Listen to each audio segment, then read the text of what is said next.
आज हम करने वाले हैं माँ संकटा माता की पूजा, जिसकी तैयारी हमने कर ली है। हमने कलश बना लिया है, दिया रख लिया है। यहाँ पे जो जो पूजा की सामग्री हमको ज़रूरत है हम लोग सब एकत्रित कर लिए हैं। अब यहाँ पे हम लाल कपड़ा बिछा के पान पत्ता में 2 माता रानी की प्रतिमा बनाएंगे। हमारे पास लाल चंदन है और ये हमारा पान पत्ता है। इसमें अब हम लोग बनाएंगे माता रानी की प्रतिमा।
चार बेटे थे तो 3 का शादी अच्छा से हो जाता है, ये का नहीं हो पाता है।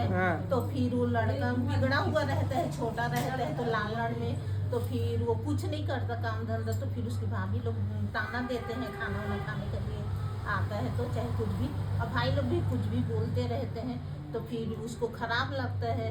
फिर एक दिन खाना नहीं खाया, ताना सुन के और सो गया। फिर उसकी माँ बोलती है तेरे चलते मेरे को सुनना पड़ता है, इससे अच्छा तू कुछ काम और धंधा कर ले तो हम मेरे को भी नहीं सुनना पड़ेगा, तेरे की शादी ब्याह कर देंगे तो तेरा भी घर बस जाएगा। तो बोलता है कि फिर उसका आदत तो ऐसे रहते तो ऐसे देरी से सो के उठेगा, घूमने जाएगा, फिर वो करेगा। तो फिर एक दिन उसको गुस्सा लगता है तो घर से बाहर निकल जाता है। बोलता है मैं इससे अच्छा निकल ही जाता हूँ, मेरी माँ को भी रोज रोज सुनना पड़ता है, मैं भी नहीं सहन कर पाता। तो चलते रहता है, तो गुस्सा में निकलता है तो चप्पल वप्पल भी नहीं पहने रहता है। फिर हाँ तो चलते जाता है शहर के बाहर चले जाता है। फिर जंगल पहुँच जाता है।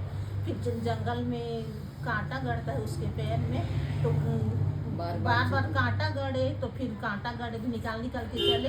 फिर बोले अरे कितना बार निकालूंगा, तो वो भुलंडी मार के जाने लगे। फिर दूर में माता जी का एक मंदिर था, संकटा माता का। तो माता जी बोलते हैं अरे सब भक्त तो आते हैं तो पहले चलते आते हैं वो करके, ये बहुत बड़ा भक्त है तो मेरे को वहीं से करते करते आ रहा करके माता बहुत खुश हो जाती है। तो फिर वहाँ अपना बैठ जाता है और फिर बैठ के फिर सोचने लगता है कहाँ करूँ कहाँ जाऊँ। तो माता खुश रहती, बोलती बेटा कहे के लिए बैठा है। तो बोलता है कि ना मैं खाना वाना खाया हूँ, मैं घर से गुस्सा होकर निकल गया हूँ, तो मैं क्या करूँ। तो फिर माता बोलते हैं ले अच्छा मैं तेरे ऊपर बहुत खुश हूँ, सब कुछ तो पैदल चलते आते हैं पर तू वो करके तो बता क्या चाहिए। तो बोलते हैं कुछ भी दे दो माता। तो माता खुश हो जाते हैं तो उसको लड्डू देते हैं खाने के लिए। तो लड्डू खा के पानी पी लेता है। फिर एक तो माता कौड़ी देते हैं उसको, तो कौड़ी लेके फिर बोलते हैं ले इसको कुछ भी काम करेगा तो उसमें सफलता ही मिलेगा, तेरे को कोई बाधा नहीं आएगा। तो फिर बोलता है ठीक है हाँ। फिर थी उसको ले लेता है। फिर अजमाने के लिए सोचता है, जंगल में गैया चराने वाले लोग मिलते हैं तो बोलते हैं चलो मैं इसी से अजमा के देखता हूँ कि मैं जीतता हूँ कि हारता हूँ। तो गैया चराने वाले लोग से बोलते हैं चलो ताश खेलेंगे। तो उन लोग बोलते हैं हमारे पास तो कुछ है ये नहीं, हम तो गैया चराने वाले हैं, हमारे पास गैया है, उसमें भी गैया शहर वाले लोग का है, राजा साहब का, कुछ होएगा तो मेरे को कर लेगा। तो बोलते हैं कि ठीक है उन लोग हमको मत देना पर खेल ले, मेरे जी को तसल्ली हो जाए। तो बोलते हैं ठीक है। फिर जब खेलते हैं तो उन लोग हार जाते हैं। तो फिर बोलते हैं अच्छा गैया तुम लोग ले लो। फिर चलते जाता है, जाते जाते तालाब में नदी मिलता है, नदिया में बहुत सारा धोबी लोग कपड़ा धोते रहते हैं। तो उन लोग बोलते हैं चलो मेरे साथ ताश के लोग। लोग बोलते हैं हमारे पास तो कुछ है ये नहीं है, ये तो सब राजा साहब का है कपड़ा। हार जाएंगे तो राजा सबको दंड मिलेगा। बोलते कुछ भी हो खेल लो पर मैं कपड़ा मत देना। तो फिर वहाँ भी खेलता है, वहाँ भी जीत जाता है। फिर वो बहुत खुश हो जाता है। फिर शहर के अंदर घुस जाता है। फिर वहाँ जाके फिर वहाँ सब लोग से खेलते रहते हैं। राजा साहब को पता चलता है कि अरे एक जुआड़ी आया है, उसको सब कोई हरा नहीं पा रहा। तो बोलते हैं अब क्या करें। तो फिर राजा साहब बोलते हैं अच्छा कौन है, हमारे पास उसको लेके आओ। तो फिर राजा के साहब के पास फिर बोलते हैं कि मैं ताश खेलूँगा। तो राजा साहब बोलते हैं ठीक है चलो। फिर राजा साहब खेलते हैं उसके साथ। तो वो सही में पूरा राज्य जीत जाता है। तो राजा साहब बोलते हैं अभी इसको पूरा दे देंगे तो है, इससे अच्छा राजा साहब की एक बेटी रहता है। तो बोलते हैं चलो शादी कर देते हैं इसके साथ, अब यहीं बस जाओ मेरी बेटी को लेके घर जाए। तो बोलता है ठीक है। फिर वो लड़की बहू बन के वहीं रहने लगती है। फिर बाद में कुछ दिन हो जाता है। फिर वो बहू कुछ भी लड़की कुछ भी पूजा पाठ करे तो दान दक्षिणा देने के लिए तो सब बोले घर की बेटी है, तेरे से कौन दान लेगा। तो फिर वो बहुत हैरान हो गई कि सब कोई दान तुम करते हैं और मैं तो करती हूँ तो कोई लेने वाला नहीं रहता है। तो अपने आदमी से बोलता है कि नहीं हम अब यहाँ नहीं रहेंगे, हमारा जहाँ ससुराल है वो घर है, हम वहाँ रहेंगे। तो बोलते हैं कि नहीं अब हम लोग तो मैं वहाँ से निकल के आ गए हो। तो फिर लड़की जीत वो कर लेती नहीं हम ससुराल ही जाएंगे। तो फिर बोलते हैं चलो। फिर राजा साहब से बताते हैं कि मैं अपना घर जाऊँगा वापस। तो फिर राजा साहब बोलते हैं बहुत सारा धन दे के बोलते हैं ठीक है जितना तेरा बंटवारा कर रहा उसको यहाँ छोड़ दे और अपना उसका पैसा वो सब दे देते हैं। फिर उन लोग जाते हैं, जाते जाते फिर अपने शहर में पहुँच जाते हैं। फिर वहाँ भी बोलता है कि मैं ताश खेलूँगा। तो सब पूरा शहर वाले वहाँ भी मायके में भी सब कोई हैरान हो जाते हैं, अरे हारता नहीं। फिर उसके भाई लोग को पता चलता है तो उन लोग भी आते हैं एक एक करके।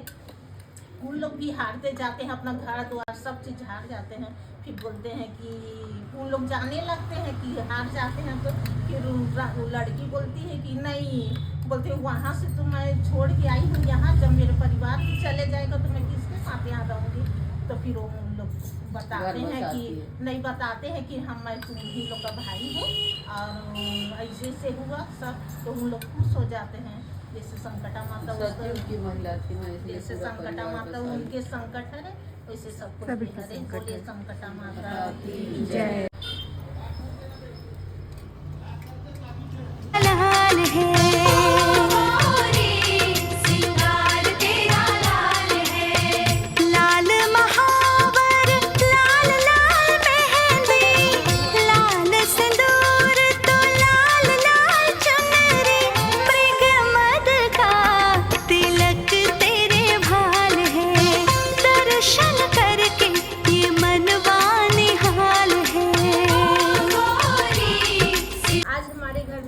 माँ संकटा माता का पूजा हमने किया जो आज बहुत ही अच्छे से हुआ।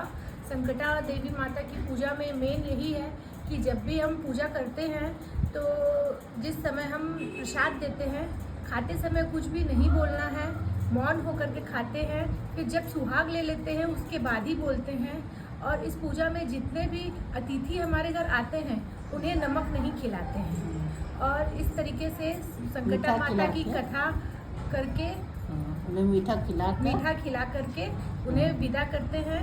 और आज हमने बहुत दिन बाद संकटा माता का हमने प्रण किया था कि हम पूजा करेंगे पर हम नहीं कर पाए। पर आज माता रानी की कृपा से हमारे घर की पूजा बहुत अच्छे से संपन्न हुई। माता रानी सबके ऊपर कृपा बनाए रखें, हम लोग के ऊपर बनाए रखें। माँ संकटा देवी की जय।